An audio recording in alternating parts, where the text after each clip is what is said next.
வணக்கம். இந்த கீரை பார்த்துருக்கீங்களா, பயன்படுத்திருக்கீங்களா அப்படின்னு இதுக்கு முன்னாடி ஒரு ஷார்ட்ஸ் பார்த்தோம். இதுதான் வந்து வள்ளைக்கீரை. அதாவது வெள்ளைக்கீரைன்னு சொல்லுவாங்க, வள்ளிக்கீரைன்னு சொல்லுவாங்க, வள்ளைக்கீரைன்னு சொல்லுவாங்க. இதுக்கு வந்து நிறைய பெயர்கள் இருக்குது. சாதாரணமாக தமிழகத்தில் எல்லா இடங்கள்லையுமே பார்க்கக்கூடிய ஒரு கீரை தான் இது. கீரைன்னு நிறைய பேருக்கு தெரியாது.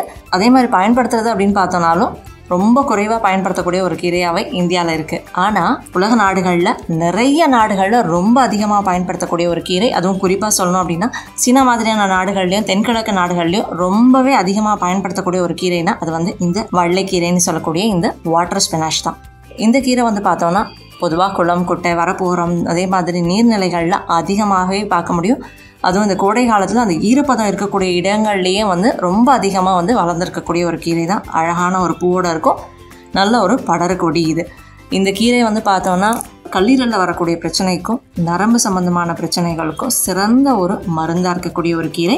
இரத்த சோகைக்கும் மலச்சிக்கலுக்கும் நல்ல ஒரு கீரையாகவும் இருக்குது. இந்த கீரையை வந்து நல்ல ஒரு வளவளப்பு தன்மை இருக்கக்கூடிய ஒரு கீரையாகவும் இருக்கும். உடல் உஷ்ணத்தை அப்படியே வந்து குறைக்கக்கூடிய ஒரு கீரை. வரக்கூடிய கோடை காலத்தில் இந்த கீரையை வந்து அடிக்கடி எடுத்துக்கும் பொழுது நல்ல ஒரு பலனையும் கொடுக்கும். உடல் உஷ்ணத்துலேருந்து நம்மளை பாதுகாக்கவும் முடியும். இது மட்டும் இல்லாமல் இன்னும் நிறைய மருத்துவ குணங்களும் பயன்களையும் கொண்டிருக்கக்கூடிய ஒரு கீரை தான் இது. அதெல்லாம் வந்து வேறு வீடியோவில் நம்ம பார்க்கலாம். இப்போ இந்த கீரையை வச்சு எப்படி இந்த கீரை பொரியல் பண்ணலாம் அப்படின்னு பார்க்கலாம். அதுக்கு முன்னாடி நம்ம சேனலுக்கு இன்னும் சப்ஸ்கிரைப் பண்ணிக்கோங்க. பக்கத்தில் இருக்கக்கூடிய அந்த நோட்டிஃபிகேஷன் பெல் பட்டனையும் கிளிக் பண்ணிக்கோங்க. இது வந்து வள்ளைக்கீரைன்னு சொன்னால் இந்த கீரையினுடைய இலைகளை நான் எடுத்துக்கிறேன். மற்ற நாடுகளில் பார்த்தோன்னா இதோட தண்டு பகுதியிலேருந்தே வந்து இதை எடுத்துக்குவாங்க.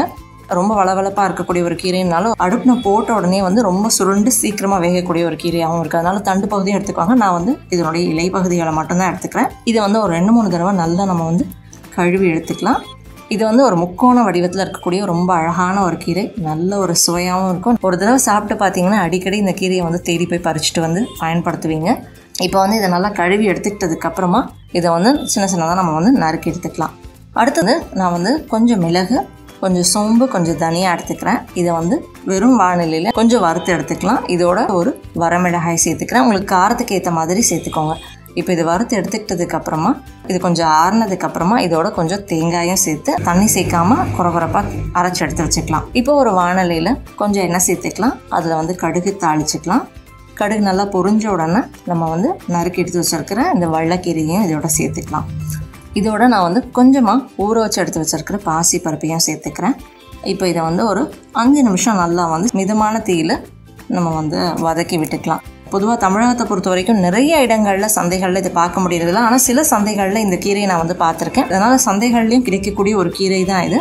ஒரு 5 நிமிஷத்துலேயே பார்த்தோன்னா இது வந்து நல்லா சுருண்டு வதங்கிடும். இந்த மாதிரி நல்லா சுருண்டு வதங்கினதுக்கப்புறமா தேவையான அளவுக்கு உப்பு சேர்த்துக்கலாம். உப்பு நல்லா கலந்து விட்டதுக்கப்புறமா அரைச்சி எடுத்து வச்சுருக்க அந்த தேங்காய், மிளகு, சோம்பு, தனியாக சேர்த்து தேங்காய் கலவையும் இதோட சேர்த்துக்கலாம். அவ்வளவுதான். இதை நல்லா கலந்து விட்டோம் அப்படின்னாலே நமக்கு ஒரு நல்ல சுவையான நல்ல ஒரு சத்தான வள்ளைக்கீரை பொரியல் கிடைச்சிரும்.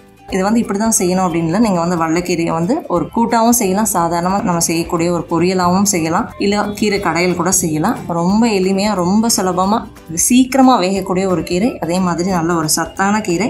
இயற்கையான முறையில் நிறைய இடங்களில் நமக்கு விளையக்கூடிய அதே மாதிரி சாதாரணமாக கிடைக்கக்கூடிய ஒரு கீரை தான் இது. வள்ளைக்கீரை பொரியல் எப்படி பண்ணணும் அப்படின்னு பார்த்தோம். ட்ரை பண்ணி பாருங்கள். நிறைய இடங்களில் தமிழகத்தில் நம்ம வந்து பார்க்கக்கூடிய ஒரு கீரை தான். ஆனால் கீரை அப்படின்றது நிறைய பேருக்கு தெரியாது. இனிமேல் இது பார்க்கும் பொழுது கண்டிப்பாக எடுத்துகிட்டு வந்து பயன்படுத்தி பாருங்கள். ட்ரை பண்ணிவிட்டு எப்படி இருந்தது அப்படின்றதையும் கமெண்ட் பண்ணுங்கள். இந்த வீடியோ பயனுள்ளதாக இருந்ததுன்னா லைக் பண்ணுங்கள், மற்றவங்களுக்கு ஷேர் பண்ணுங்கள். நம்ம சேனலுக்கு இன்னும் சப்ஸ்கிரைப் பண்ணிக்கோங்க. பக்கத்தில் இருக்கக்கூடிய நோட்டிஃபிகேஷன் பெல் பட்டனையும் கிளிக் பண்ணிக்கோங்க. என் ஆரோக்கியம், என் குடும்பத்தின் ஆரோக்கியம், என் சமூகத்தின் ஆரோக்கியத்திற்கான பயணம் இது. கைகோர்ப்போம், ஆரோக்கியத்திற்கு விதையாவோம். நன்றி.